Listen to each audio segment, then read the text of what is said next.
Hey, I'm Jim Richards. You know what? There are people that ask me all the time, doesn't the Bible say that the Lord gives and the Lord takes away? Well, it's in the Bible, but that's not actually what God says. That's not really the truth about God. That phrase is taken from the book of Job, and Job went through some horrific events in his life, and really for 30-something chapters, he and his friends try to figure out why all of this bad stuff is happening to him, and he did what so many people today do, blame it on God. Things are going wrong in my life, God must have did this. Why do we do that? Why do we blame it on God? I'll tell you why, because we're afraid to make choices. We either don't know that we have the power and the freedom and the responsibility to make choices about what we allow in our lives, or we have such low self-worth, it's just easier to blame God.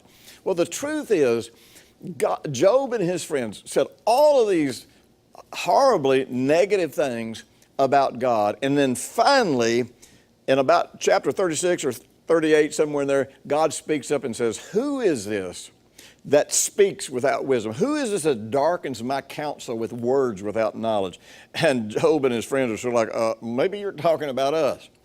And the amazing thing is, from that point forward, God tells Job the truth and explains that this stuff isn't happening because God chose for it to happen. This stuff is happening for completely other reasons, and that God didn't do it, God didn't let it happen, God didn't make it happen. It all happened because Job did or did not make certain choices. I got news for you. When bad things come into your life, it's not God taken away from you.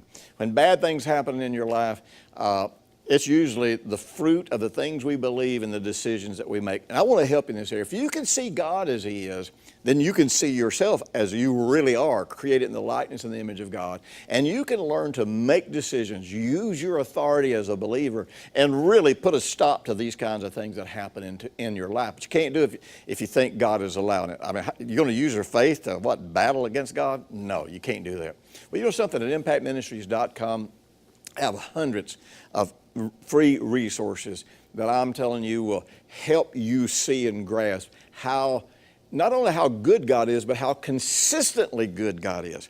How there is no chaos with God. God is not the God of pain. He is not the God of suffering. He is not the God of these things. And you can see it clearly, and you don't have to strain at it. And this isn't just some easy peasy gospel, because it's hard to believe God is good when you're facing difficult circumstances. So go to ImpactMinistries.com and check it out. But you know something?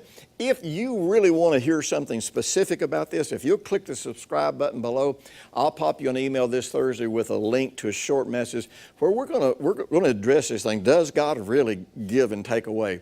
Because I'm going to show you what we can take from the book of Job, what we can learn from it, so we don't have to get into such dire circumstances like Job before we finally open our hearts up to God.